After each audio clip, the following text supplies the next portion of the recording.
Bueno, tengan ustedes muy buenas tardes. Además de con el tiempo, agradecerles que hayan venido porque la charla va a ser muy importante. La arquitecta Andrea Santoro es la que va a disertarnos sobre el aluminio, sus cualidades y su potencial en la arquitectura, y además de otros metales y todo lo referido a este tema. Por lo cual, yo por supuesto agradecer a la Comisión de Capacitación, que es la que prepara y convoca para la realización de estas charlas, y por supuesto al conferencista, en este caso a la arquitecta Andrea Santoro, por la posibilidad de llegarse hasta Mar del Plata con temas tan importantes que lo que hacen es actualizar el ejercicio profesional de los arquitectos con nuevas tecnologías, con nuevos materiales que nos ponen en la línea de largada, digamos, de alguna manera, para poder competir en un ambiente tan adverso a veces.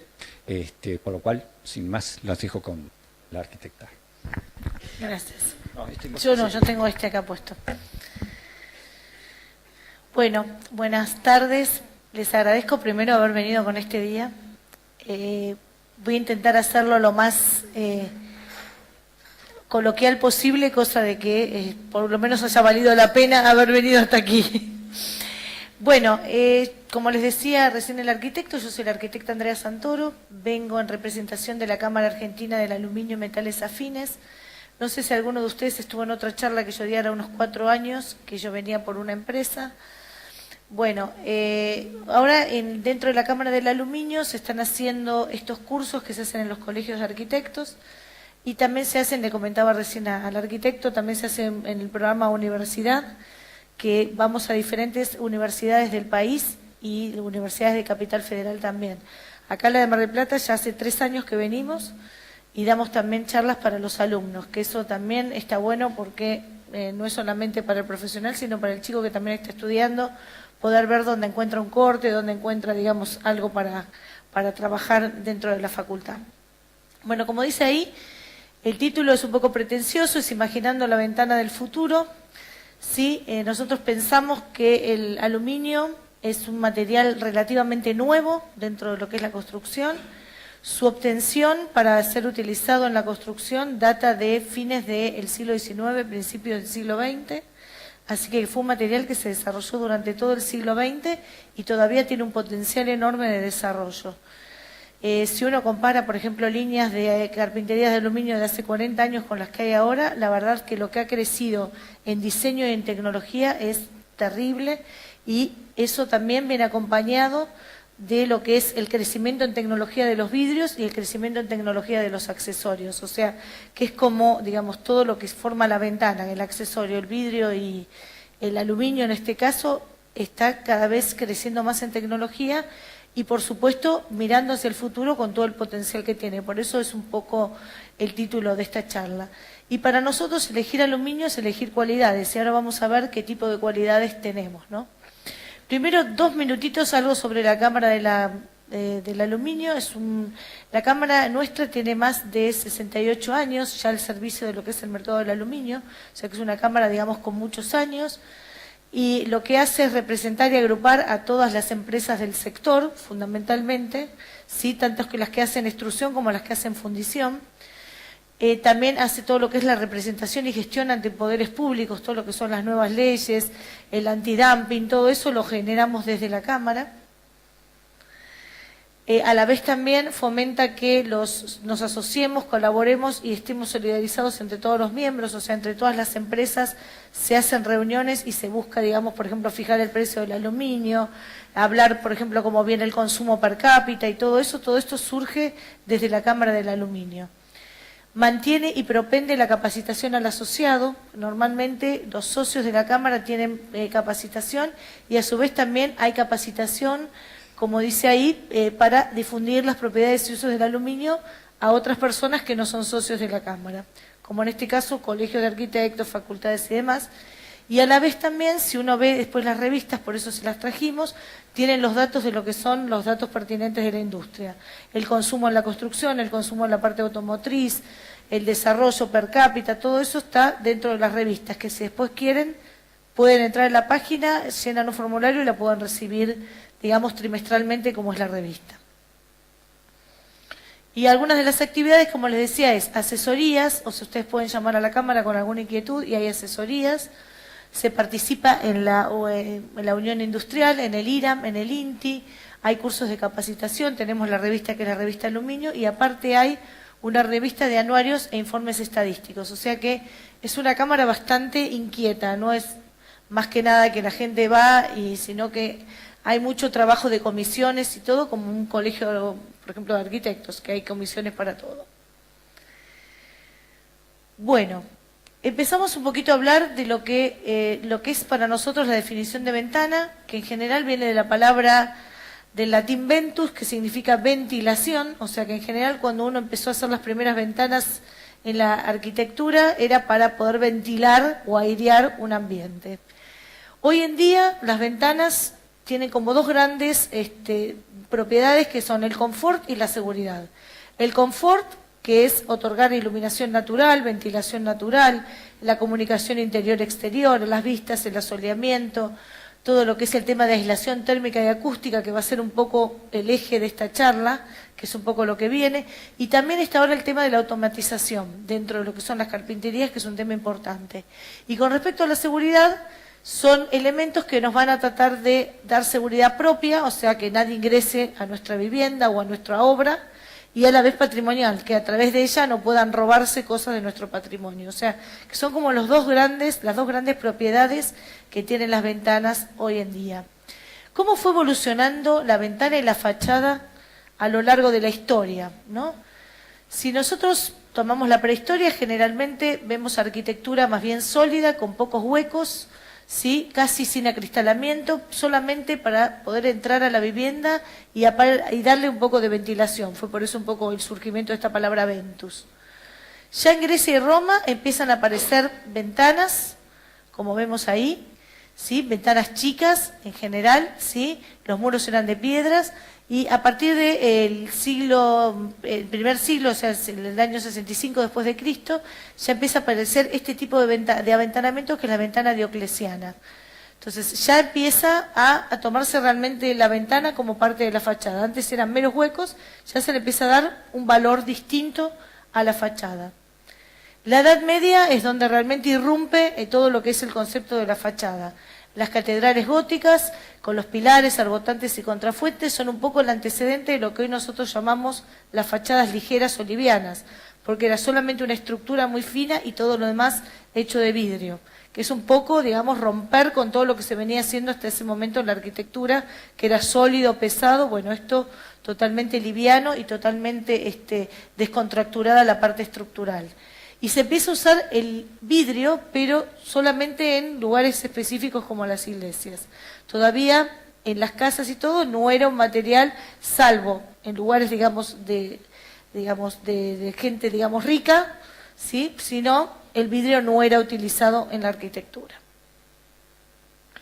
Ya en el siglo XVII, XVIII y XIX empiezan a aparecer, como por ejemplo el Louvre o el Crystal Palace, que se contraponen con su arquitectura, porque en el Louvre, por ejemplo, empiezan a aparecer modulación de fachadas, bastidores de madera, ventanas ya con arquitrabe, y en el Crystal Palace también vuelve a trabajarse el hierro con el vidrio, y los vidrios en general van emplomados en este caso. Pero ya también son como un antecedente de lo que va a venir avanzando en el siglo XX.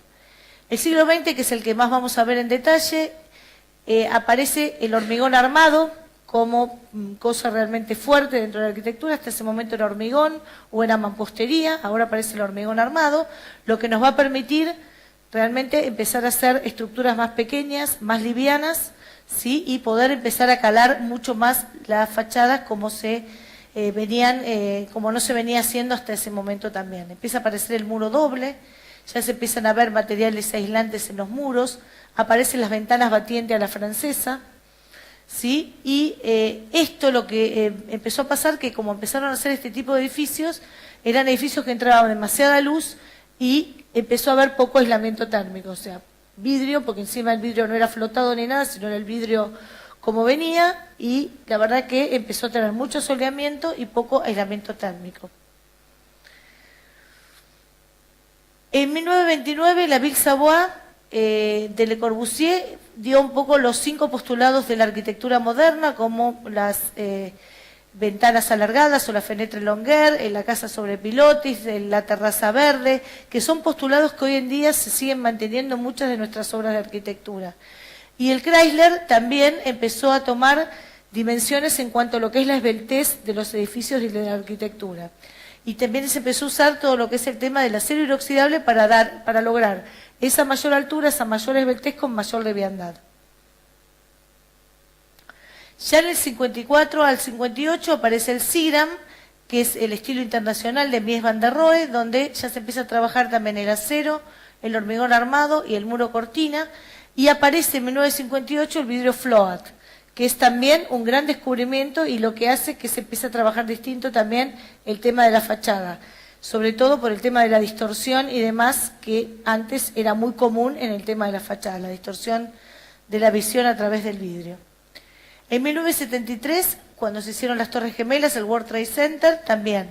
Cada vez se buscaba que los edificios fueran cada vez más altos, más esbeltos, y se trabajaban con hormigón armado, acero, aluminio y vidrio, como con el objetivo, digamos, de alivianar también aún más esta arquitectura.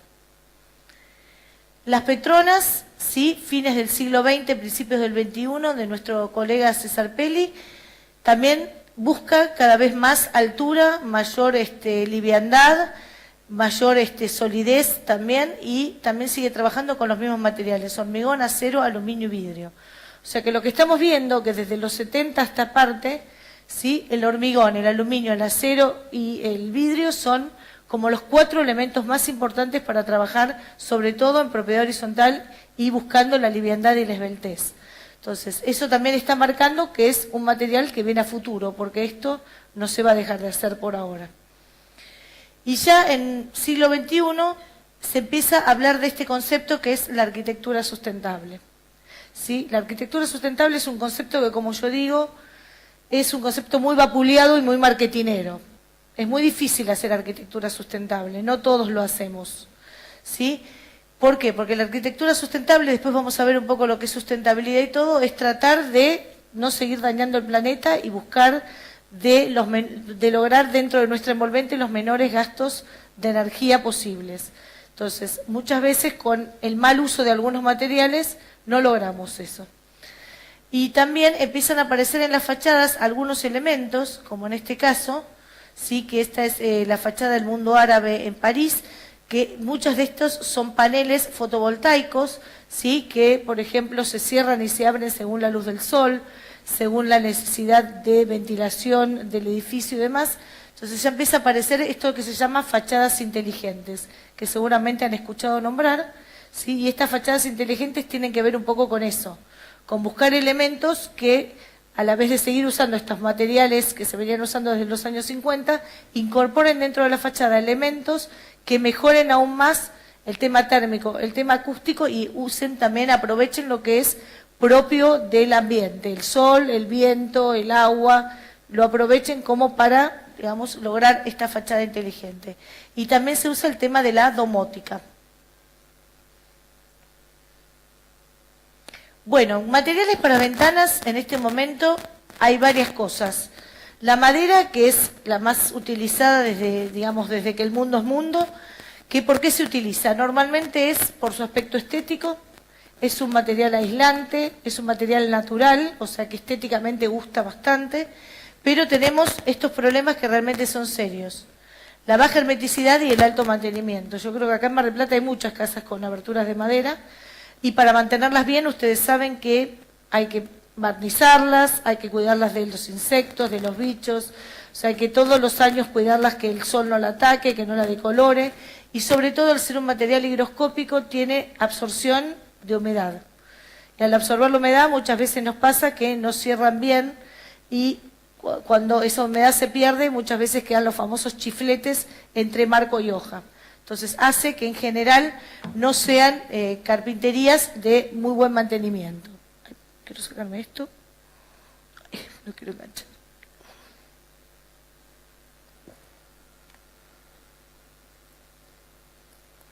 Ahí está. Otro de los materiales muy utilizados es el hierro, ¿sí? Acá en Mar del Plata, grave problema el tema de la corrosión con el hierro, ¿sí?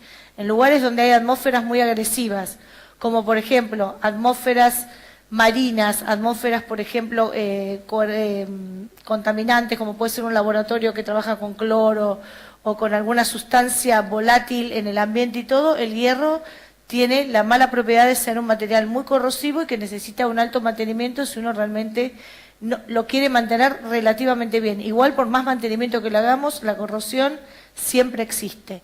Lo que tiene de bueno el hierro, que en general cuando uno compara un presupuesto de hierro versus aluminio, por ejemplo, siempre es más económico el de hierro que el aluminio. Lo que pasa es que al cabo de un tiempo, con todo lo que nos va a traer de problemas, va a terminar saliéndonos más caro, ¿sí?, que un material que no tiene ese tipo de corrosión. Después tenemos el PVC, que es el otro material que también, junto con el aluminio, es el material del siglo XX. Son los dos materiales, ¿sí?, que se empiezan a usar en el siglo XX. El PVC, la cualidad fundamental que tiene es la buena aislación térmica, que muchos arquitectos dicen, yo empecé a usar PVC porque tiene buena aislación térmica. Pero ¿qué pasa con todas las demás cosas que tiene el PVC? ¿Qué pasa si se quema, si se incendia la casa donde está colocado el PVC? Emana gases tóxicos, ¿sí?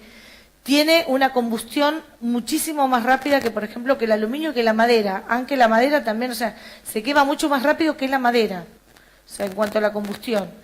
No está todavía probado, porque no tiene muchos años acá en la Argentina, el tema de la degradación del material. O sea, hay obras que se han hecho hace 10 años y ya el material tiende al amarillo. O sea, que tiene una propia degradación propia del plástico. No es reciclable. O sea, tiene baja resistencia mecánica. El otro día me comentaba un carpintero que hace los dos materiales, PVC y aluminio, me dice, a veces viene un arquitecto a pedirme PVC y de golpe cuando le colocamos la carpintería, claro, quiere carpinterías grandes, que en aluminio sí se pueden hacer, y las quiere hechas en PVC. Y la verdad que la carpintería grande en PVC le tengo que empezar a meter tubos o algo para que tenga rigidez, que tenga realmente resistencia estructural. Entonces me dice, muchos piensan que se puede pasar un proyecto de aluminio en PVC con las mismas medidas y todo, y la verdad que el aluminio en resistencia estructural es mucho más resistente que el PVC. Un comentario que me hacía el carpintero. Entonces, la baja resistencia mecánica también es uno de los problemas que nos encontramos con el PVC, salvo que hagamos aberturas muy chicas, que en general no son las obras de hoy. La obra de hoy en general tiende a la abertura grande, a la altura grande de la carpintería, que es bastante difícil de lograr en un material que no tenga buena resistencia mecánica. Después aparecieron este tipo de carpinterías, ¿sí? Por ejemplo, las líneas aluminio-madera, que acá en Argentina hay 1 o 2 carpinteros que las tienen. Es aluminio, un perfil de aluminio hacia el exterior y un perfil de madera hacia el interior. Son carpinterías, digamos, muy caras, ¿sí? Y por eso realmente la tienen muy pocas personas, porque apuntan a un segmento muy elitista en cuanto a la obra, que esté dispuesto a pagar eso. Y hay otro tipo de carpinterías, como las carpinterías de fibra de vidrio, que acá en Argentina todavía no están, pero es algo que quizás a futuro también empiecen a venir. Es muy parecida a la resina de las tablas de surf, que las hacen con eso. Que no está todavía tampoco probado, la durabilidad, la resistencia y todo. Pero les digo, porque si algunos han leído revistas internacionales y todo, y ven carpinterías de fibra de vidrio, no se asombren porque existen. Bueno, y con respecto al aluminio, vamos a empezar a hablar un poco del material.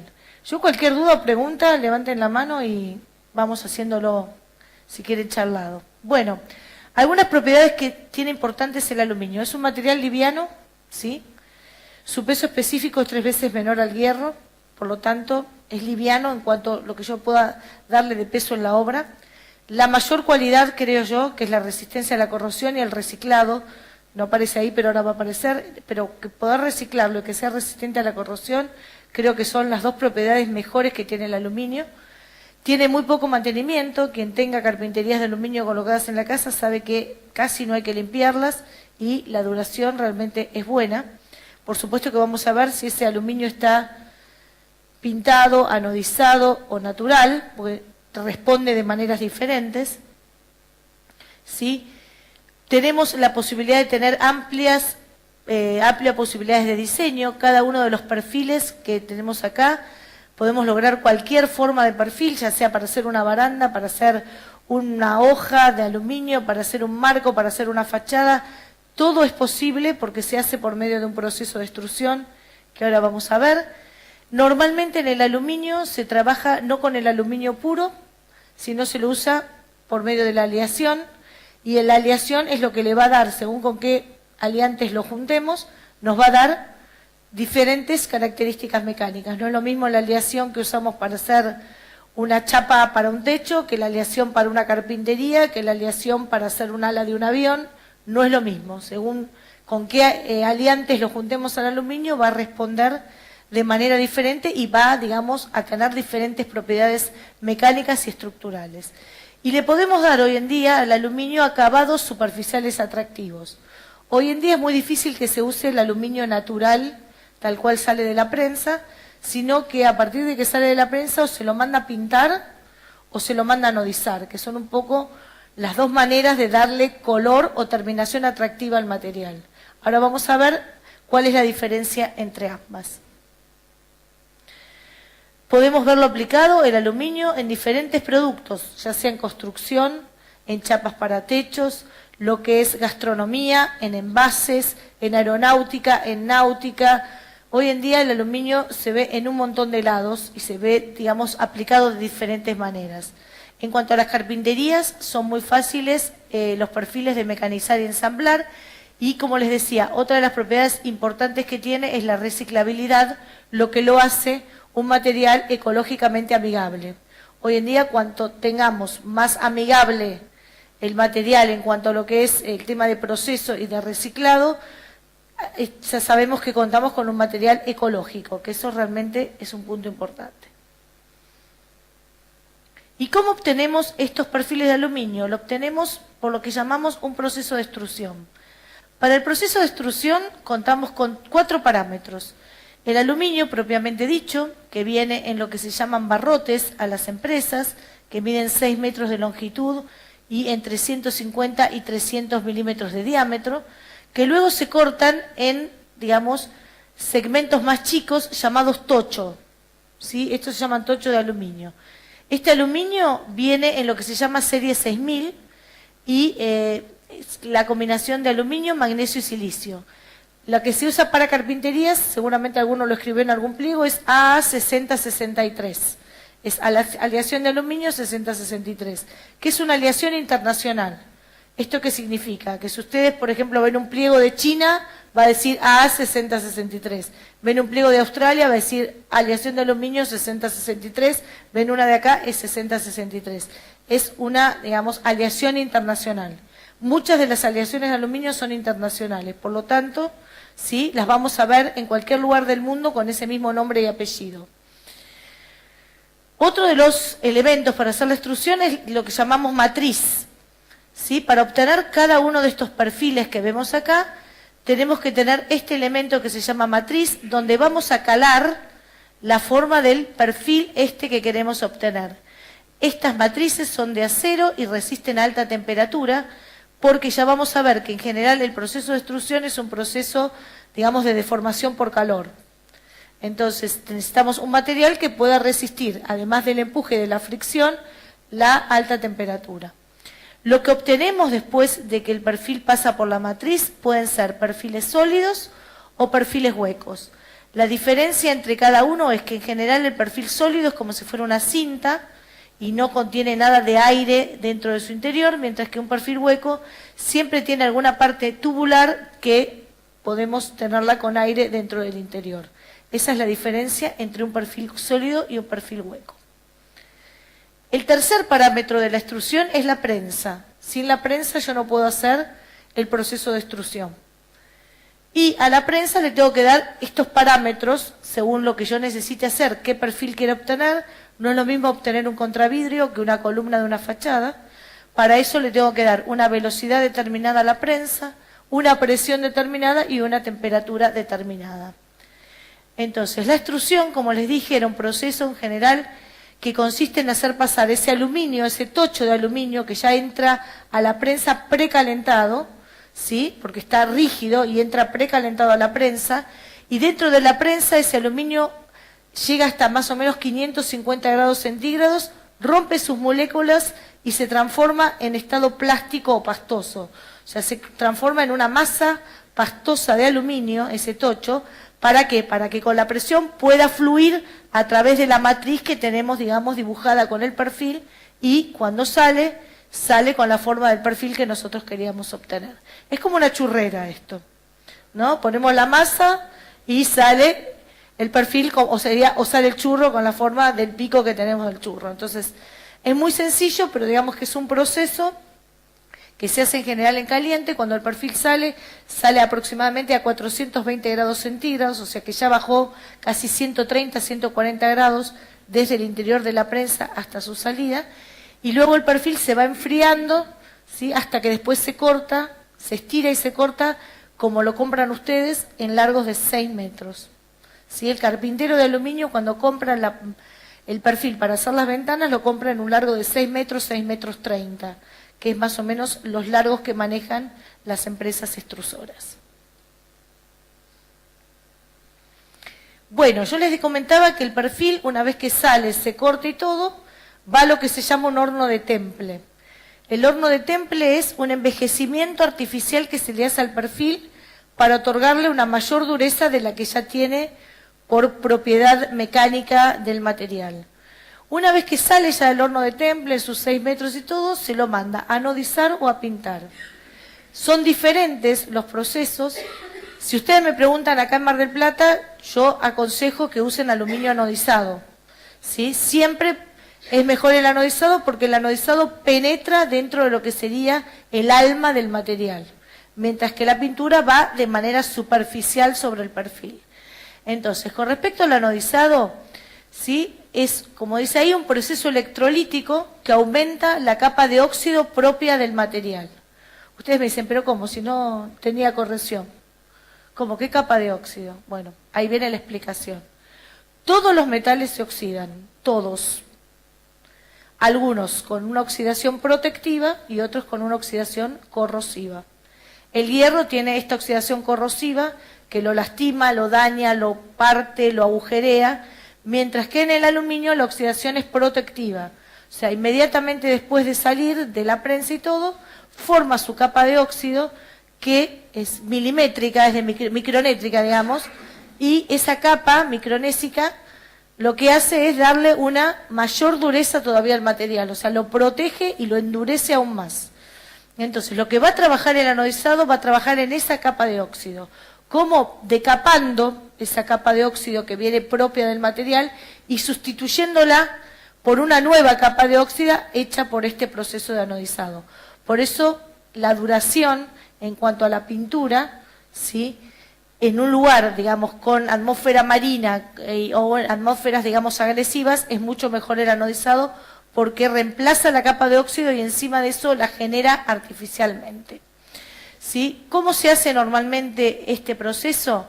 Existen varias cubas, porque el perfil, al igual que en el pintado y en el anodizado es lo mismo, cuando sale del horno de temple ha sido manoseado, llevado, traído, y tiene la grasitud propia de las máquinas y del manejo de los hombres y demás que trabajan en la planta. Entonces, lo que se hace normalmente primero es todo lo que es la limpieza y pretratamiento del perfil. Una vez que se limpia, se pretrata y todo, se lo lleva o a anodizar o a pintar. Son diferentes los procesos, por supuesto, ¿no? Entonces, una vez que ya está hecho en estas cubas todo ese pretratamiento, que son a través de unas perchas que se cuelgan todos los perfiles, se va a la última cuba, que es donde se hace, digamos, este baño electrolítico, donde el perfil se sumerge dentro de la cuba, ¿sí?, y actúa como ánodo del circuito. Y dentro de esta cuba, en general, hay unas barras de plomo que actúan como cátodo del circuito. Por medio de esa corriente que se da entre el ánodo y el cátodo, ¿sí?, se produce este proceso electrolítico que hace este cambio de capa anódica y de generación de la nueva capa anódica. Esa capa anódica, si no lleva sales colorantes ni color dentro del baño, es lo que conocemos como anodizado natural. Si le queremos poner color, por ejemplo, anodizado negro, anodizado bronce, anodizado peltre, se colorea la cuba y cuando se produce el proceso colorea también el material. Esa es la diferencia entre el anodizado natural y el anodizado de color. Una vez que sale de este baño y ya se ha hecho todo lo que es el baño anódico, el aluminio queda poroso. Si uno lo mira al microscopio ve realmente poros y queda como que abierto esos poros que tenemos que sellar. Entonces lo que se hace, se hace una inmersión en un agua caliente y se lo sella al aluminio y ahí es donde queda totalmente liso. Y a partir de ahí le podemos dar ciertos tratamientos, el satinado, ¿sí? El pulido, bueno, todos los tratamientos que hay dentro del anodizado o dejarlo, digamos, como es el anodizado natural, que es más bien áspero y no, por ejemplo, como el satinado, que parece una seda cuando uno toca realmente el anodizado satinado. Lo que hace este proceso es dar muy buena resistencia a la corrosión y al desgaste. El espesor normalmente de capa anódica es entre 5 a 25 micrones. Lo más utilizado en la obra son 10 micrones. Acá yo les aconsejo 15, si pueden, en costos irse. Pero lo normal, por ejemplo en Buenos Aires, cualquier obra está entre 10 y 15 micrones y con eso estaríamos cubiertos. Es una buena capa anódica, ¿sí? Lo que sí hay que cuidar, especialmente al anodizado, es en la protección en obra. En la obra no lo puede manchar ni la cal ni el cemento porque, sobre todo, queda manchado. O sea, no le hace nada estructuralmente la mancha, pero sí lo afecta estéticamente. Con esto que les quiero decir, que si ustedes, por ejemplo, están haciendo una obra con anodizado y no usaron premarco y van directamente y van cerrando con las carpinterías y después siguen con la obra húmeda, esas manchas de cemento, de yeso, demás que pueden caerle a la carpintería, son manchas que después en el anodizado no salen. Así que por eso decimos ahí, la protección de esas sustancias es más que nada por un tema estético, pero a ninguno le gusta que después un cliente les diga, ¿qué pasó? Que invertí en una carpintería anodizada y me las han manchado todos y no tiene solución. En el caso después de ponerlo casi al final de la obra y todo, cuando ya está colocado y no ha tenido ningún problema, la limpieza siempre es con agua y un detergente neutro o un shampoo o una esponja que no tenga nada abrasivo ni nada rayante, sino lo más suavecito posible, un paño con agua y detergente neutro o shampoo, como para que el material se mantenga en condiciones. Con respecto a la pintura, ¿sí? Hay dos tipos de pintura en nuestro país, líquidas y en polvo. ¿Sí? Aluar, por ejemplo, pinta líquida. Las otras empresas importantes del aluminio, que son Flamia, Hidro, Metales del Talar y Alcemar, pintan con pintura en polvo. Todas tienen empresas de pintura, las empresas estas. A la vez también hay gente que pinta el aluminio de manera externa a las empresas. Uno puede comprar un perfil y mandarlo a pintar. O lo puede comprar en las 5 extrusoras más grandes, que algunas ya vienen con el perfil pintado. La diferencia entre líquidas y en polvo es la capa de pintura que se logra. La líquida en general es mucho más livianita, ¿sí? Más o menos unos 20-25 micrones, y las en polvo llegan entre 40 y 80 micrones, o sea que tiene mucha más capa de pintura, mucho más espesor en la capa de pintura. Acá también se hace un pretratamiento del material y después estas pinturas en polvo, que en general son resinas epoxi, se adhieren a los perfiles por medios electrostáticos. Una vez que se adhiere ese polvo electrostático sobre el perfil, se lo manda a un horno, ¿sí? Que puede ser horizontal o vertical, como aparece ahí, o sea, los perfiles se colocan de manera horizontal en este horno o de manera vertical. Una vez que van al horno, lo que se hace, esa pintura se polimeriza, ¿sí? Y una vez que queda polimerizada, ya queda, digamos, totalmente pareja, como dice ahí, pero a su vez elástica y resistente.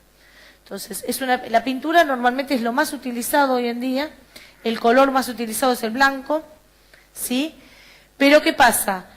Puede pasar que muchas veces cuando corte el carpintero algo, si llega a saltarse una parte de pintura y por ahí entra algo, digamos, de contaminación o ambiental o demás, puede llegar a darse una, digamos, una corrosión, digamos, inferior, por abajo de la pintura, que puede llegar a complicarnos y a aglobarnos la pintura. Entonces, por eso les digo, yo en Mar del Plata me juego con el anodizado. Sobre todo los edificios que están bien en la costa. Si estamos ya más hacia adentro, podemos usar una pintura. Pero lo que está bien expuesto digamos, a lo que es la sal, al ambiente salino y todo, el anodizado, digamos, es una buena alternativa. Bueno, como les dije, tiene todo un tratamiento el perfil para poder, para poder hacer un anclaje y que se pueda aplicar esta pintura. Estos perfiles que ya tenemos pintados o anodizados se usan en varios productos en la construcción, como ser líneas de carpintería, mamparas y tabiques, mobiliario, revestimientos, cortinas de enrollar, postigones, iluminación, techos de vidrio, barandas, mosquiteros, fachadas. ¿Sí? Acá vamos a hablar de lo que es la prestación del cerramiento, que esta es otra palabra como la arquitectura sustentable. ¿Cuántas veces les pasa que van a comprar una carpintería y el carpintero les dice, ¿qué prestación quieren? ¿Media prestación, alta prestación? ¿Dónde va a poner en la obra? ¿Quiere una buena calidad de ventana? ¿Quiere una calidad media?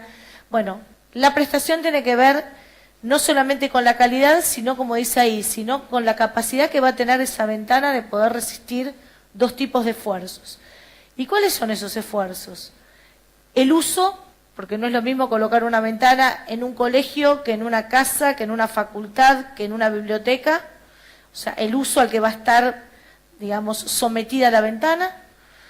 Y también todo lo que son los agentes exteriores. La ventana, como habíamos dicho, que es un hueco en la pared, va a tener que poder soportar, en ese hueco que abrimos en la pared, va a tener que soportar la estanquidad del agua, la permeabilidad al aire, el viento y darnos a la vez también aislamiento térmico y acústico.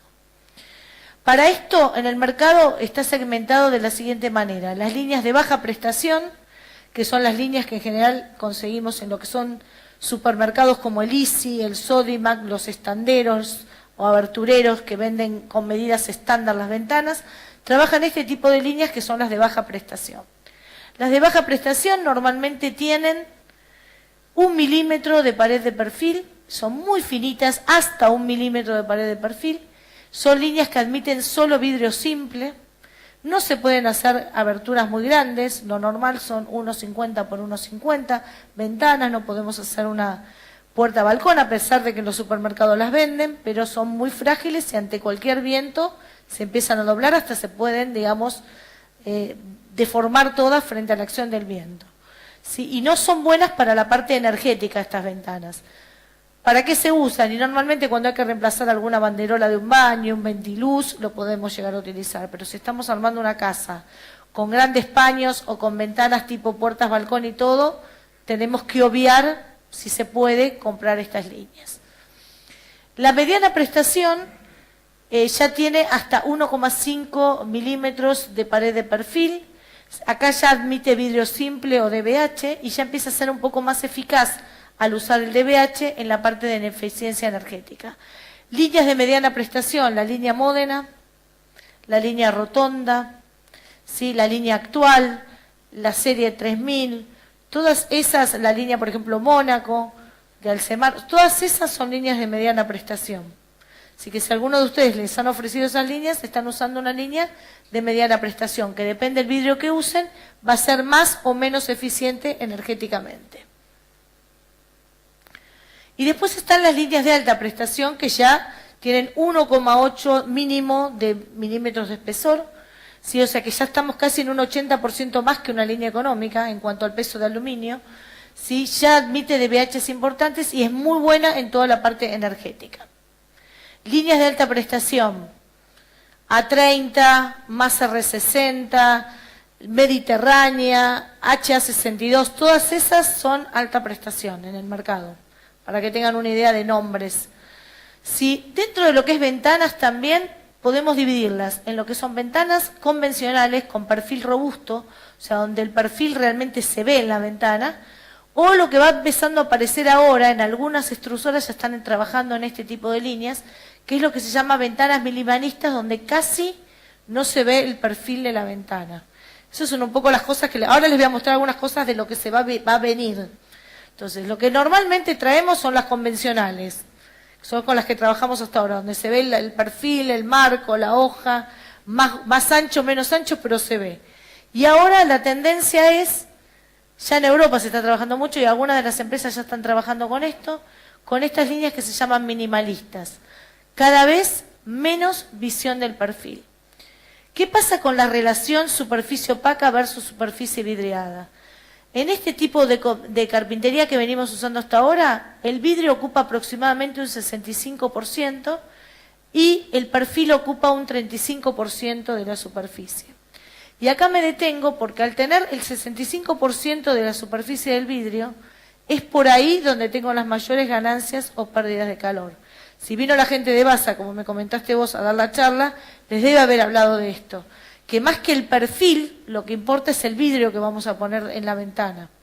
Si yo puedo elegir el peor perfil, pero le pongo un triple vidriado hermético y voy a lograr una muy buena aislación térmica. Por supuesto que si ese triple vidriado hermético lo acompaño con una buena carpintería también aislante, voy a lograr un K mucho mejor, que ahora vamos a hablar un poco del tema del K y todo, que algo me imagino que Basa debe haber hablado porque trabajamos juntos en general en el IRAM con esos temas. Y en el tema este de las minimalistas, sí, el 95% es superficie vidriada, o sea que todavía aún más el vidrio es un incidente en el K en este tipo de aberturas. Bueno, ¿qué otras cosas se vienen? Lo que es ventanas blindadas, que ya en algunos lugares acá en Argentina se están haciendo. La AMIA, por ejemplo, cuando reconstruyó su edificio, trabajó ya con este tipo de carpinterías, que son ventanas de aluminio, pero en el interior va con todas unas planchuelas de hierro, ¿sí? Y con todos unos vidrios que son laminados, 6 laminados juntos, como para darle, digamos, mayor poder antibomba y antiterrorismo y demás. O sea que el tema de las ventanas blindadas es un punto importante también. Otra de las cosas que ya está acá también en Argentina, lo que se llaman ventanas climatizadas. ¿Cómo funciona esto? Esto en general tienen, como ustedes pueden ver acá, una tapajunta bastante más importante que lo que tiene una ventana convencional. Y abajo de esa tapajunta hacen pasar toda una cañería. En vez de tener el radiador por debajo de la ventana, tienen todo lo que es el radiador puesto abajo de lo que es el contramarco. Entonces, el contramarco toma el calor de ahí y calefacciona todo el ambiente. Esto también ya está acá en Argentina. ¿Voy bien o no sé si...? Después, existen también lo que se llaman ventanas microventiladas, que esto ya también hay varias líneas de acá de Argentina que las tienen. ¿Qué significan estas ventanas? Que uno cuando las ve cerradas, están herméticamente cerradas, pero en la parte superior hay un mínimo espacio entre el burlete y la hoja de 4 a 5 milímetros que hacen una ventilación permanente de la ventana. Eso sobre todo en los lugares donde había antes pérdidas de gas y demás, porque eran demasiado herméticas las ventanas, al tener estas microventilaciones hace que el ambiente se ventile sin perder la hermeticidad de la ventana. Así que esto es todo lo que hay ya y es lo que viene un poco. Después está la parte de domótica dentro de la ventana, donde se colocan elementos así domotizados para el tema de la seguridad, la eficiencia energética, la automatización. Por ejemplo, desde el celular yo puedo manejar y decir que se me cierren las ventanas, que se me abran. Me olvidé de cerrarlas, si estoy en el trabajo y empieza a llover, puedo cerrarlas con una app del celular. Esto también existe acá ya. Por supuesto ustedes me dirán, ¿costos? Sí, más bien, todo esto va sumando costos. Pero bueno, existe por si algún cliente, lo bueno es saberlo por si alguien nos lo pregunta, que existe acá, que no hay que traerlo ni de Hong Kong ni de Estados Unidos, existe acá. Después, otro de los temas es el tema de la accesibilidad. Se está realmente insistiendo mucho, por ejemplo, que casi los umbrales estén hundidos y yo tenga entre lo que es un piso interior y un piso exterior, no tenga casi umbral en las carpinterías. ¿Sí? Eso es para que si alguien con silla de ruedas, alguien mayor y todo, no tenga que andar saltando umbrales, digamos, ¿no? Así que esto es todo lo que ya hay acá. Y a futuro, cosas que ya estamos viendo nosotros, los que estamos en ventanas y todo, hurgueteamos en las páginas y todo lo que se viene a nivel mundial. Hay, por ejemplo, algo interesante como estos que son ventanas generadoras de energía. La misma ventana genera energía hacia el ambiente, o sea que permite bajar totalmente los costos de refrigeración y de calefacción. ¿Y cómo se dan estas cosas? Con paneles solares transparentes dentro de lo que es la ventana, el cristal como célula fotovoltaica, todo eso se trabaja dentro de lo que es la fachada. Después, superficies grandes de fachadas donde tienen paso de agua a través de los perfiles, y lo que hace es mantener siempre en una buena temperatura el tema de la fachada y da un ahorro de un 70% en aire acondicionados. Empezar a no usar casi cortinas, ¿por qué? Porque los cristales pueden ser electrosensibles, como los lentes, que cuando salimos se nos ponen oscuros y cuando entramos a un lugar se ponen claros. Bueno, este tipo de cristales para ventanas ya hay en el exterior. Todo esto son cosas nuevas que hay, pero que ya a futuro están viniendo acá. Y esto es otra cosa bastante insólita, que es las pantallas como ventana. En lugares donde o la vista no es buena o no tenemos posibilidad de armar una ventana hacia el exterior por medianera o por lo que sea, directamente colocan una pantalla, ¿sí? Y proyectan lo que uno quiere ver. Yo quiero ver, qué sé yo, como si viviera en Nueva York y veo el paisaje de Nueva York. No tengo la ventilación y la iluminación natural, pero tengo la posibilidad de crear un microclima a través de una pantalla, ¿no? Bueno, yo les comentaba antes el tema del premarco. No sé si trabajan todos con premarco en la carpintería. Sí. Bien. Esto es cuestión de escuela, que vinimos hace unos años insistiendo con esto. No me voy a detener mucho, ya saben que en general el premarco lo que nos va a ayudar es venir con la carpintería al final de la obra, que es lo que nos va a implicar el cuidado mayor de la carpintería. ¿Sí? Nos va a poder delimitar bien el vano, cosa que el carpintero, una vez que tomó esa medida, no va a tener problemas después, ni se va a encontrar después con que la medida que hizo no corresponde a la medida de la obra. ¿Sí? Y lo que se evita en general teniendo el premarco en aluminio es el tema del par galvánico, que es la diferencia de potencial que hay entre dos metales. Por ejemplo, cuando se coloca un premarco de chapa y hoja de aluminio, ¿sí? Ahí tenemos un par galvánico. Al usar premarco de aluminio y marco y hojas de aluminio, no tenemos par galvánico. O sea que ese tema realmente es importante dentro de lo que es el premarco. Bueno, vidrio. Hay mucho para hablar de vidrio. Hoy en día, como les dije, así como el aluminio está cada día, cada mes subiendo en tecnología, el vidrio es exactamente lo mismo. ¿Sí? Solamente decir que, bueno, que existe esta ley del vidrio seguro, que se hizo en el año 2007 a raíz del accidente que tuvo la nieta del doctor Alfonsín, y a partir del año 2014 también se hizo una carta a BASA con Caviplan, con respecto a lo que es el DBH seguro, porque uno pone un DBH que tiene una mayor resistencia con vidrio float, pero no es de seguridad si no lo armamos con vidrios de seguridad. Entonces, siempre hay que colocar vidrios de seguridad en áreas susceptibles de impacto humano. ¿Y cuáles son estos vidrios de seguridad? O el templado o el laminado. ¿Sí? En lo que llamamos vidrio simple o float, es un vidrio no seguro porque rompe en pedazos puntiagudos, que pueden dañar y pueden llegar hasta matar, como pasó con esta chica. Mientras que el templado o el laminado no es que no se rompan, pero se rompen de maneras diferentes. El templado rompe en pequeños pedacitos, como si fueran granos de sal, que a lo sumo nos arañan, pero no se nos clava una punta. Y el laminado, al estar formado por un vidrio, una lámina de polivinil butyral y otro vidrio, si se rompen quedan pegados en la lámina, ¿sí? Entonces son dos vidrios que pueden ser tomados como vidrio de seguridad. El DBH, como yo les decía, si yo lo armo con dos float, no es de seguridad. ¿Es más resistente? Sí, es más resistente que un float, pero no es de seguridad. Y si lo armo, por ejemplo, con un laminado y un templado, pasa a ser un vidrio de seguridad. ¿En qué me ayuda en general el DBH? Me mejora la parte térmica y acústica notablemente. Bueno, todas estas condiciones que yo les dije de iluminación, ventilación, paso interior, exterior y demás, es porque los cerramientos acá en nuestro país están normalizados bajo normas IRAM, ¿sí? Sobre todo los de aluminio, todos están certificados y cumplen normas IRAM. Estas normas IRAM, como ya habíamos visto, era la hermeticidad, la estanquidad, la iluminación, ventilación y demás. Y ahora aparecieron estas últimas, que son la de aislación térmica y aislación acústica. O sea que ya también está por norma el tema de la aislación térmica y la aislación acústica. Sí. ¿Vuelvo? Sí. Ahí hablabas del tema de resistencia al viento, tranquilidad del agua.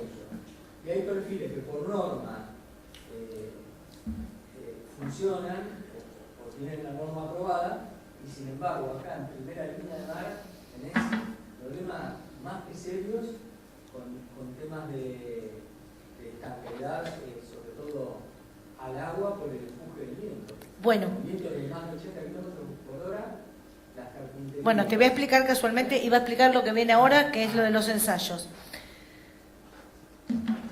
Una cosa es la norma. Dentro de la norma, para que cumplan las normas, se tienen que ensayar las ventanas. ¿Qué quiero decir con esto? Y por eso hablamos de la prestación.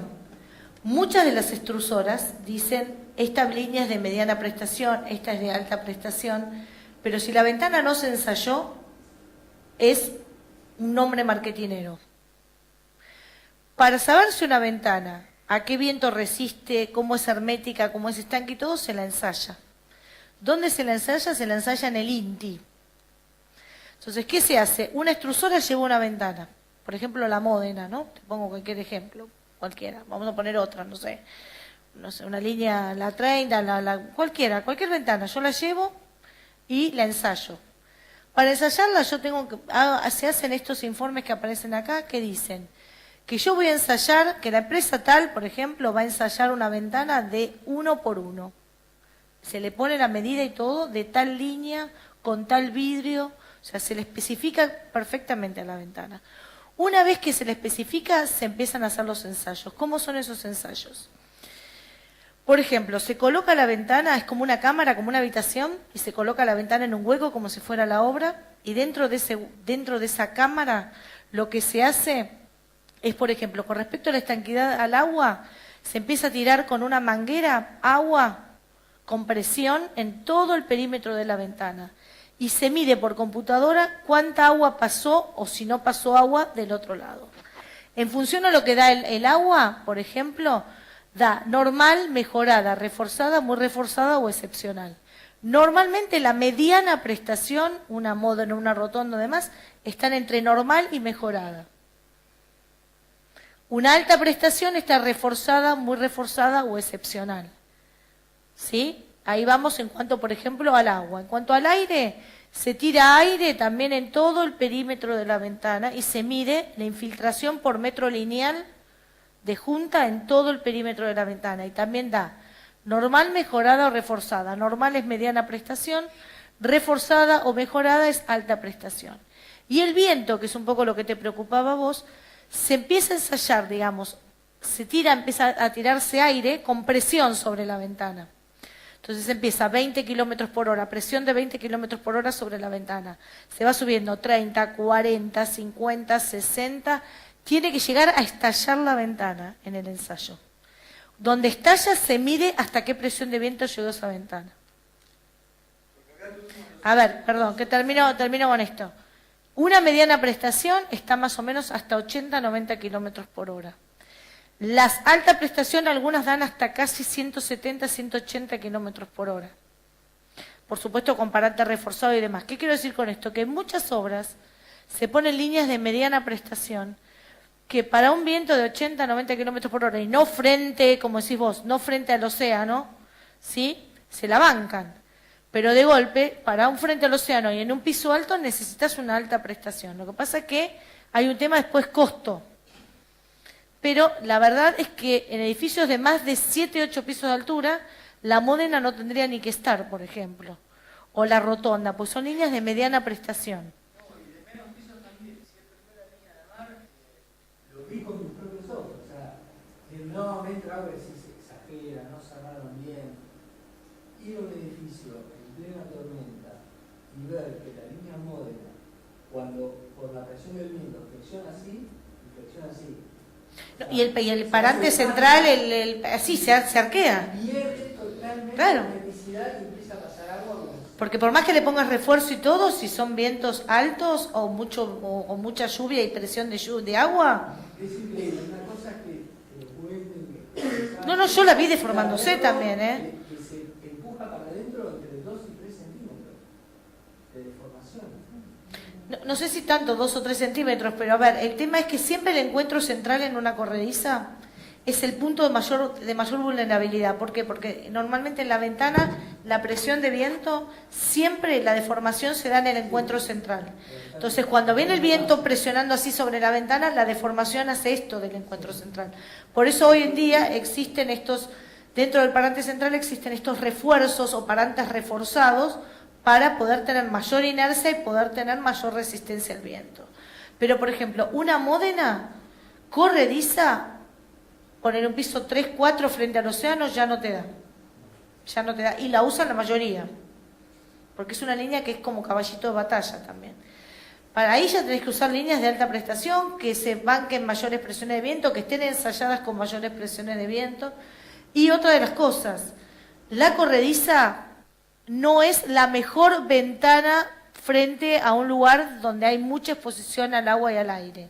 Yo en muchos proyectos que voy a ver, porque yo hago también asesoramiento en los estudios y demás, les digo, depende de dónde lo pongan. Por ejemplo, Puerto Madero casi nadie está poniendo ahora corredizas, están poniendo combinación de paño fijo con, por ejemplo, o ventana de abrir, o desplazable, o por ejemplo oscilo batiente, que la usan como puerta, balcón y a la vez como ventana, pero no, están, digamos, eliminando casi la tipología de la corrediza en mucha altura y en frentes de mucha exposición. Porque eso no tenemos, donde hay dos hojas que se cruzan, por más hermética, por más peso, por más cálculo que yo haga, muchas veces se llena de agua o poco se deforma el parante central. Y acá los carpinteros, no se te están aconsejando. Corrediza no, y oscilo batiente tampoco.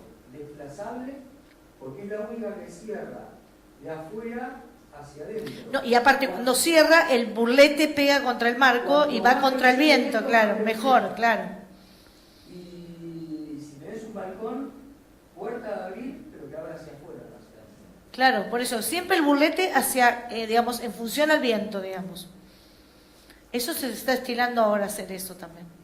Pero siempre fíjate en los ensayos, porque por ejemplo, hay líneas donde han ensayado 150, 170 kilómetros por hora, que ahí ya estaríamos mejor.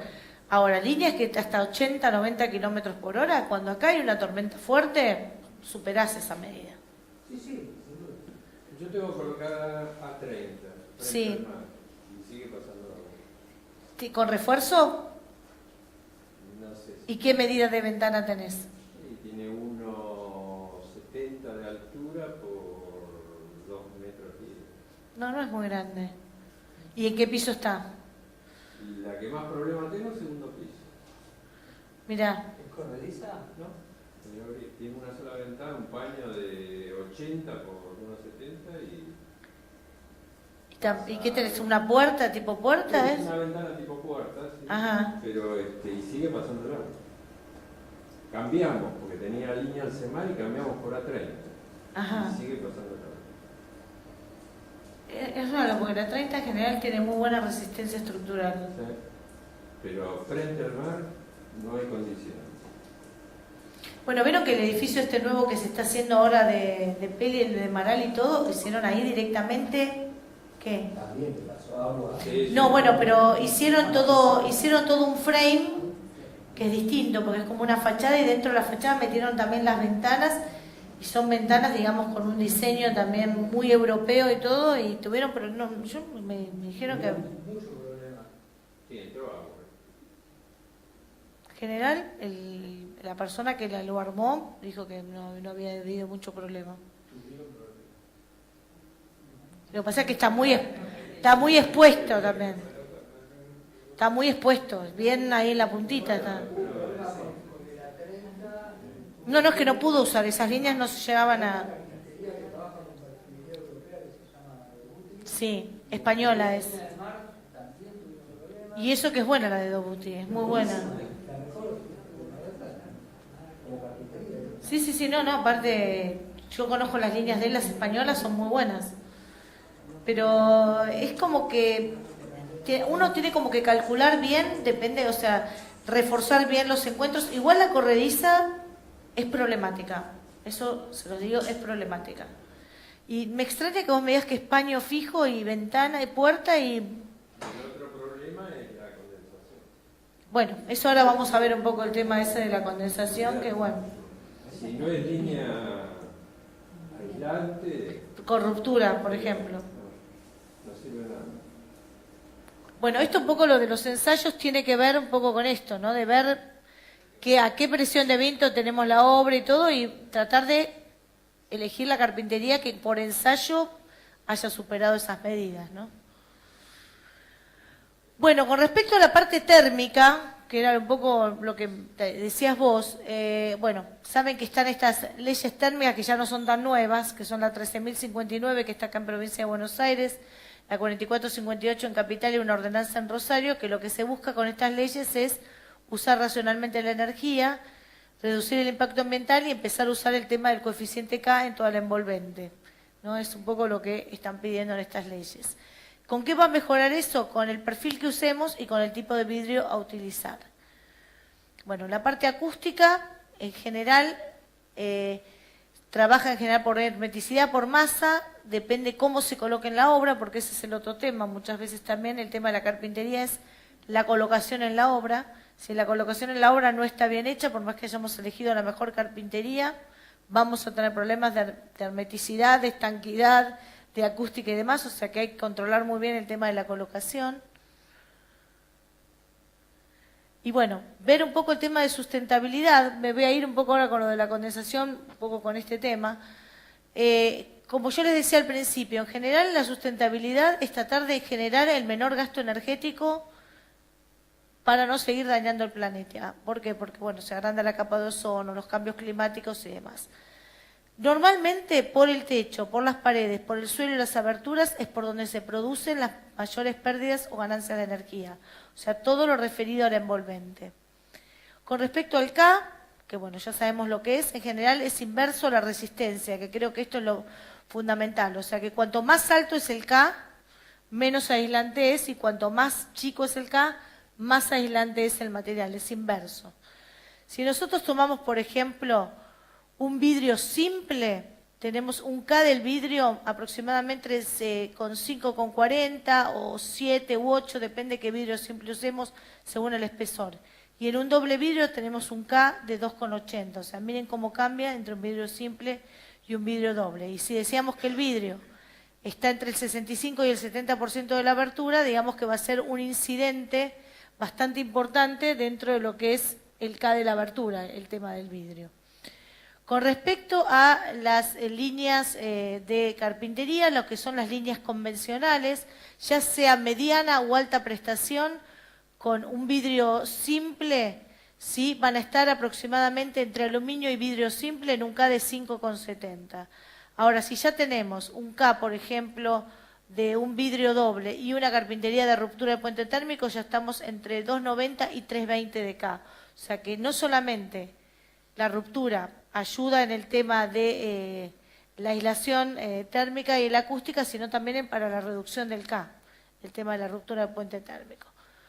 Y aparte de eso, ayuda mucho la ruptura también en el tema de la condensación. ¿Por qué? Porque normalmente la condensación, ¿por qué se da? Porque el aluminio, como vemos acá, el aluminio, como vemos acá, normalmente es un perfil que se llama perfil frío, o sea que rápidamente se da este pasaje de energía entre exterior e interior, porque es un metal, ¿sí? Mientras que al tener una ruptura donde tenemos perfil, varillas de poliamida y otro perfil, se retarda este paso de calor o de frío a través del perfil. ¿Esto qué hace?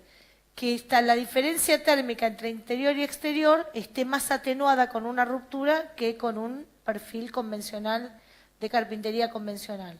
Si nosotros tenemos, por ejemplo, 2 grados afuera, 2 grados bajo cero afuera y 20 grados adentro de temperatura de confort, en un perfil frío pasa rápidamente esa energía y cuando nosotros tocamos el perfil del lado interior está más o menos en 4 grados, 5 grados.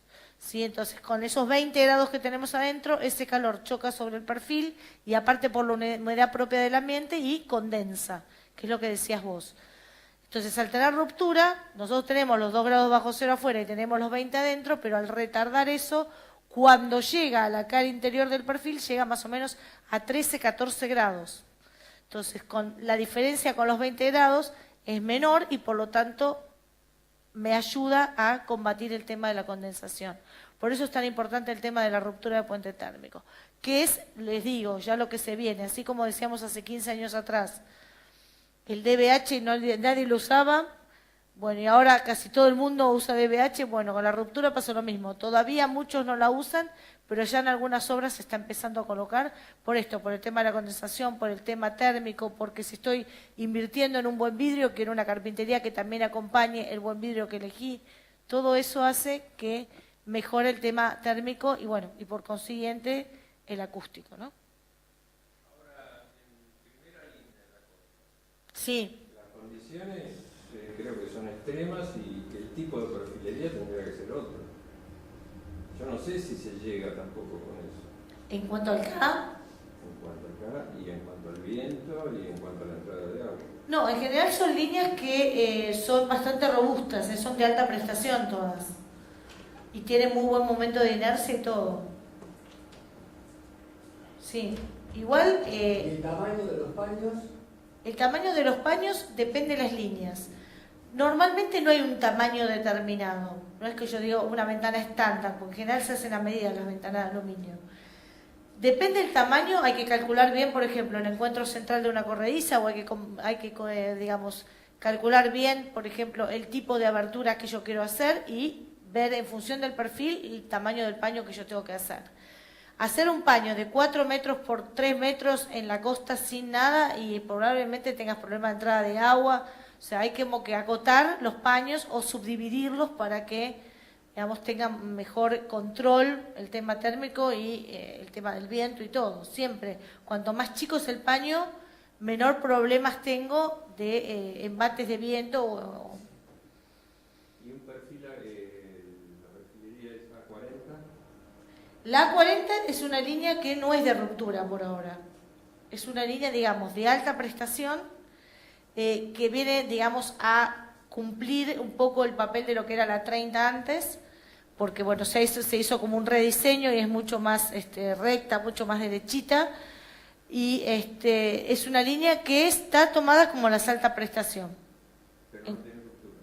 Por ahora no tiene ruptura. Las que tienen ruptura son la HA62 con ruptura de puente térmico, las mediterráneas que tienen ruptura de puente térmico, que son las de Alcemar, ¿cómo se llama? La A30 con ruptura de puente térmico. Flamia tiene una línea que se llama EcoSlide, que también es con ruptura de puente térmico. Metales tiene la masa R60 con ruptura de puente térmico. Son las que dicen, todas las que dicen RPT, pero en general se basan en las líneas de alta prestación a las cuales le adicionaron la ruptura de puente térmico. Y lo que se ha mejorado notablemente es el K con eso.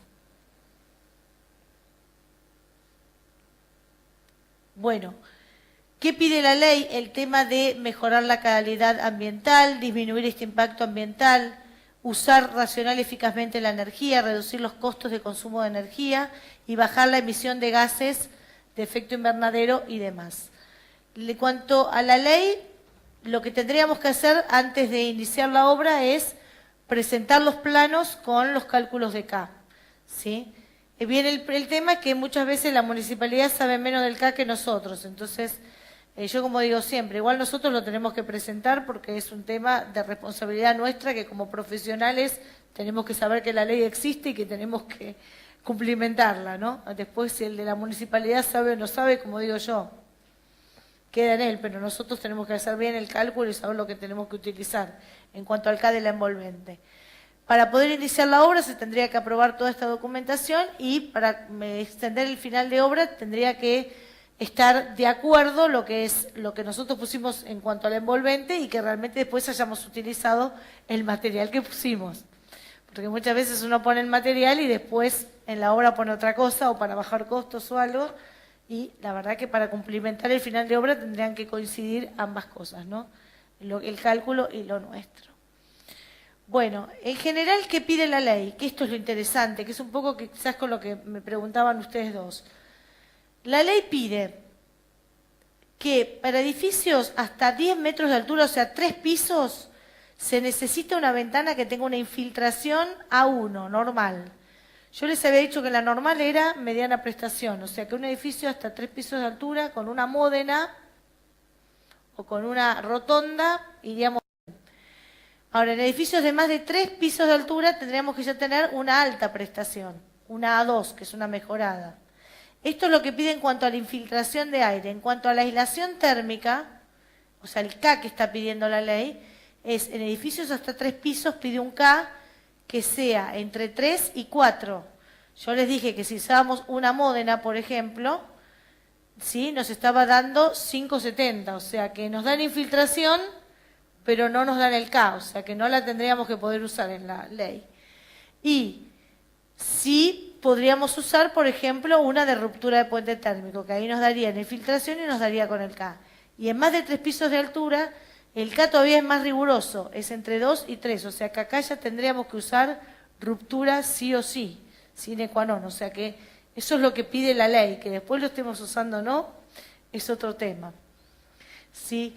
En general, como les dije, para el vidrio conviene el DBH porque es el 60 al 70% de la superficie de la ventana, las aberturas tienen que ser mediana, alta prestación o ruptura, tratar de buscar sistemas herméticos como por ejemplo sistemas alzantes, que la A40 tiene sistema alzante, la Alteza es alzante, la H10, HA110 es alzante.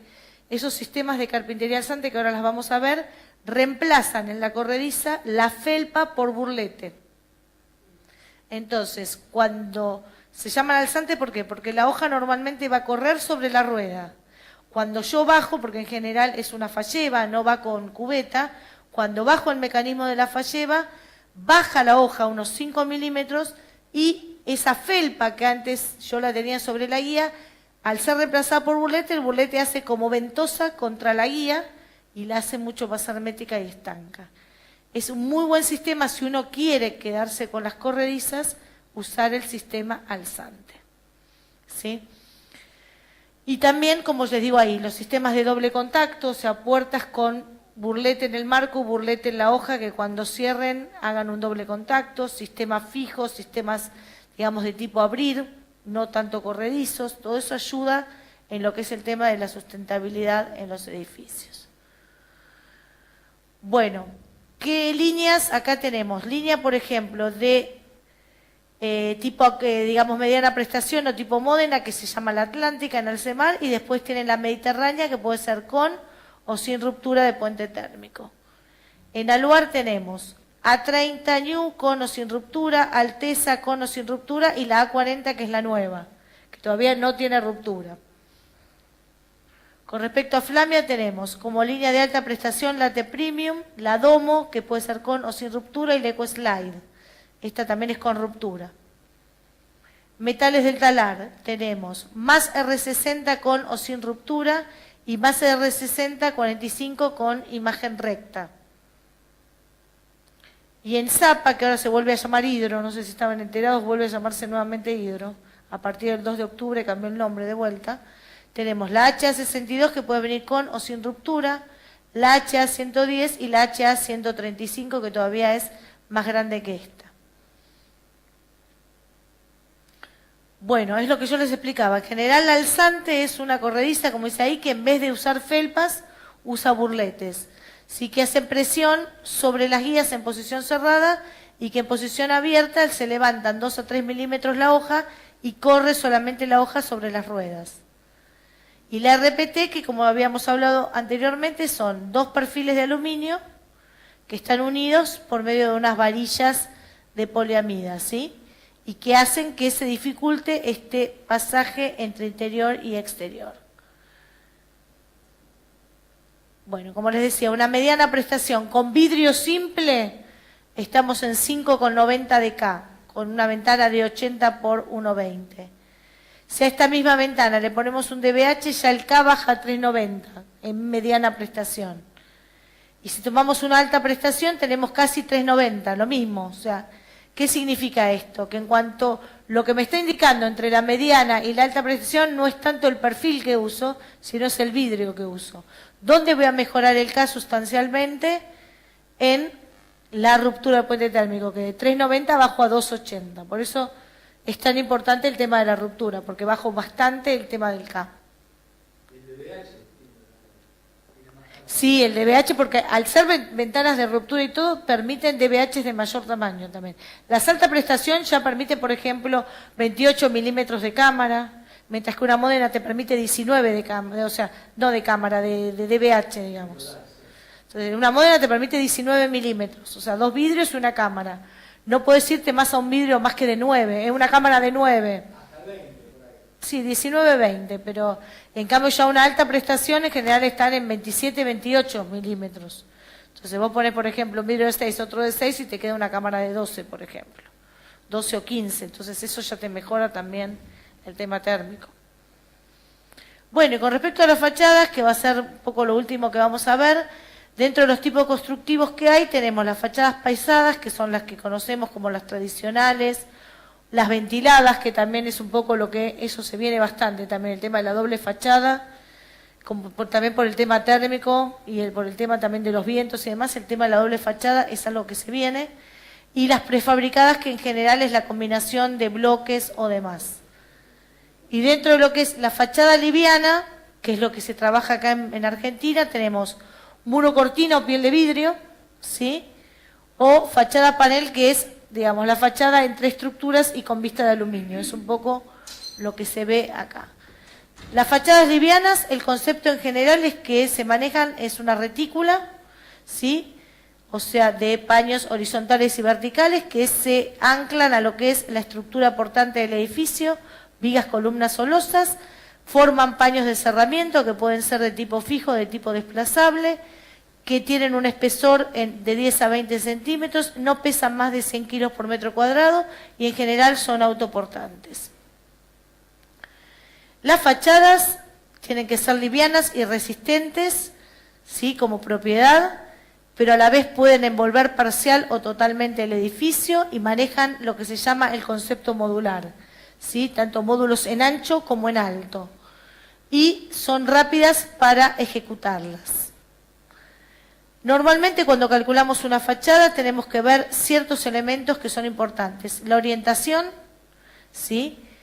Lo que es el tema del viento, tanto la presión como la succión, el tipo de vidrio a utilizar, el tamaño del paño a utilizar, el ancho del paño a utilizar, la cantidad de divisiones que voy a tener entre losas y la altura que voy a tener entre losas. Las fachadas pueden ser como este tipo, que son entre losas, o como en este que vemos en el corte, que es la fachada pasando por delante de las losas. Tenemos esos dos tipos de ejecución. Es importante en la fachada el tema de la elección del vidrio. Si ya la ventana era importante porque era el 70%, acá es casi el 100% el vidrio. Es la pared envolvente de la fachada. ¿Sí? Ese vidrio en general hoy en día dentro de la fachada se pide vidrios con exigencias climáticas, ¿sí? Que pueden ser vidrios con control solar o con color o con, digamos, con coats, con pinturas que permiten, digamos, tener este tipo de reflexión o de absorción diferente con respecto al factor solar. Se piden vidrios sí o sí en todas las fachadas de seguridad, no podemos poner otro vidrio que no sea de seguridad. Hoy en día hay también diferentes estéticas para las fachadas, ya sean vidrios de color o vidrios que ya son transparentes pero con buen control solar, que eso antes, por ejemplo, era imposible. Cuando uno tenía un vidrio transparente sabía que entraba, no había, digamos, siempre había mucha cantidad de sol pasándonos a través del vidrio. Hoy hay vidrios transparentes con muy buen control solar también, así que ese es un tema importante.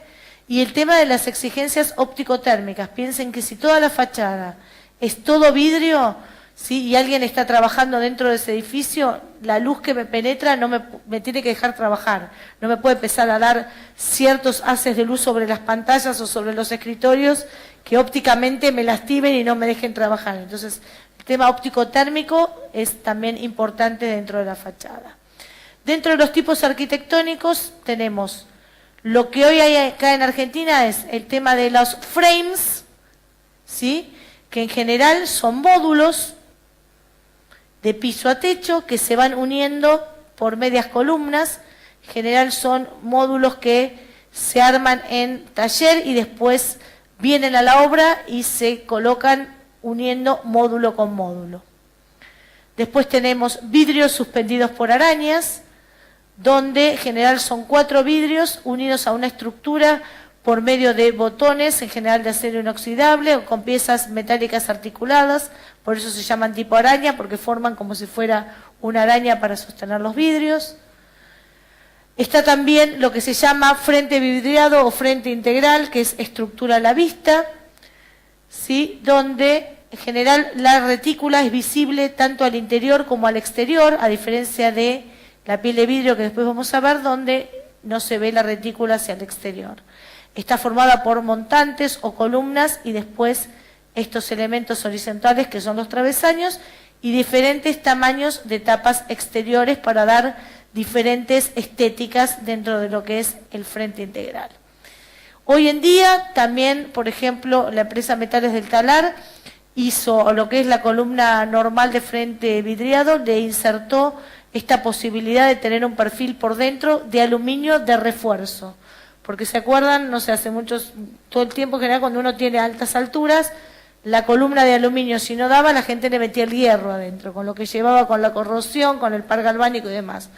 Hoy, por ejemplo, en el caso de esta empresa, hizo perfiles, ¿sí?, que se colocan dentro de la columna, hechos de aluminio también, y que me aumentan notablemente el momento de inercia. También se han creado estos perfiles en esquina como para poder llegar con el frente vidriado y tener solamente vidrio en las esquinas. Y también hoy el frente vidriado también se puede utilizar como una piel de vidrio estructural, cosa que antes tampoco se podía usar. Lo que implica que puedo lograr una piel de vidrio con mayor ancho de módulo y de mayor tamaño, que antes con la piel de vidrio está más acotado ese módulo, ¿no?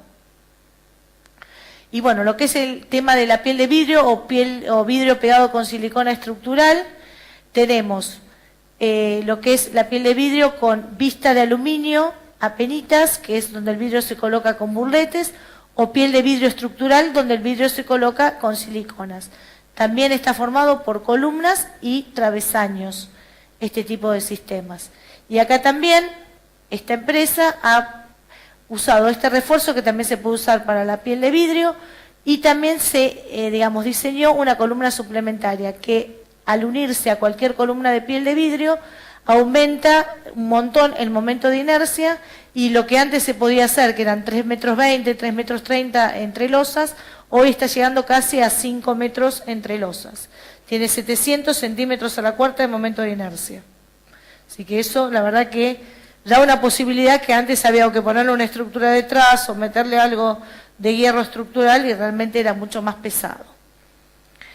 Bueno, en el caso de la piel de vidrio, los componentes son lo que es la columna, los travesaños, el paño fijo o los paños tipo de abrir, tipo desplazables, los anclajes, ¿sí?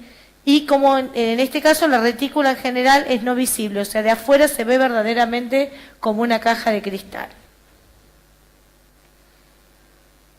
Bueno, y a futuro, en cuanto a las fachadas, es lo que yo les decía, vienen las dobles fachadas livianas, que en general lo que van a hacer es tener cámaras ventiladas, también la doble fachada es para renovar edificios, o sea, sobre una fachada que hay, se coloca otra fachada por delante, entonces se hace una renovación de los edificios con estas dobles fachadas, o también se puede usar la doble fachada para lograr un efecto bioclimático. Esto en los tres casos es para optimizar y hacer un mejor análisis energético. En el caso de la cámara ventilada se da una mayor protección ambiental, en el caso de la renovación de edificios una reducción de la climatización asistida y en el efecto bioclimático un mejoramiento de la energía térmica. Muchas veces estas dobles fachadas tienen este espacio entre una fachada y otra que permite la limpieza, sobre todo de la fachada interior.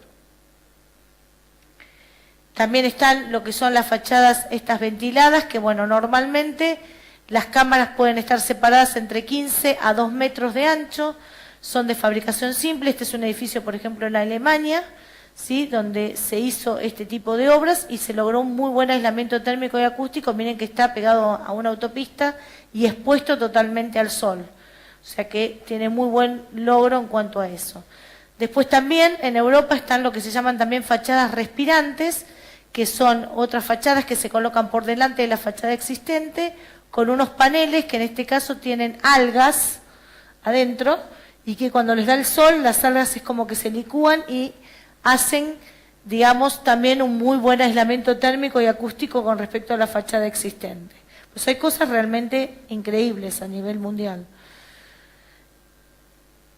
Después tenemos también lo que son las fachadas sustentables, que son captoras, algunas que ya vienen los vidrios, como habíamos dicho, que se reemplazan por paneles fotovoltaicos y por vidrios que son con energía solar.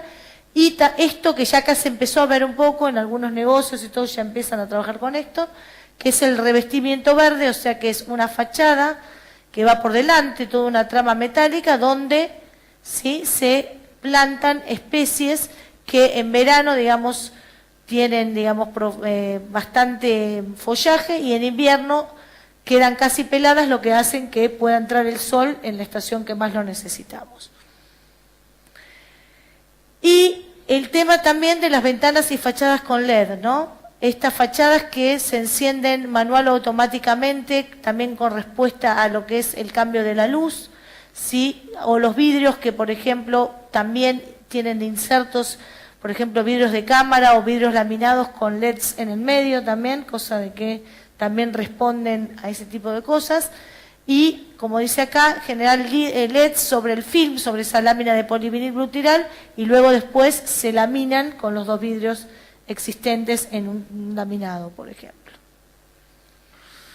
En este caso, que es la Infinity Tower de Corea, lo que se hizo, lo que se hace en este edificio es, aparte de jugar con los LEDs, también los vidrios actúan como cámaras. Entonces se hacen imágenes sobre el edificio y se va como cambiando todas las imágenes del edificio, es como un edificio viviente, porque se va proyectando todos los días imágenes sobre la fachada. O sea, hay cosas realmente impresionantes lo que viene un poco. Y acá en Latinoamérica ya tenemos algunos ejemplos de este edificio de los héroes en Chile, donde se trabajó con una fachada separada más o menos unos 40 centímetros y con todos vidrios de color por delante, que también son vidrios, digamos que según el color tienen un comportamiento diferente con respecto a la exposición solar. Y acá ya en Argentina, en Buenos Aires, uno de los primeros edificios que se hace con doble fachada es la del Banco Galicia de Chacarita, que queda, si alguna vez van a Buenos Aires, en Corrientes y Leiva, ahí justo frente al Parque Los Andes, donde se trabajó con toda una doble fachada. La verdad que el edificio se quedó espectacular y también se trabajó con todo lo que es una fachada convencional del lado de adentro y todos unos paneles que hay parte opaca y parte vidriada en la parte exterior.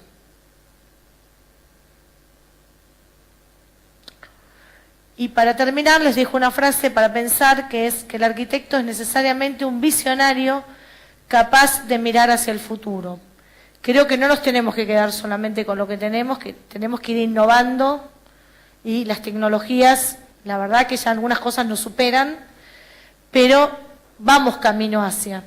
Si ya están allá, en algún momento llegan acá, pero tenemos que cambiar también ciertas mentalidades, ¿no? El tema de empezar a pensar en la parte térmica, en la parte acústica, en la ruptura, en los cálculos de viento, empezar a pedir los certificados de ensayo, hacen que nos comprometamos a hacer fachadas y ventanas más eficientes y más tecnológicas cada vez. Muchas gracias.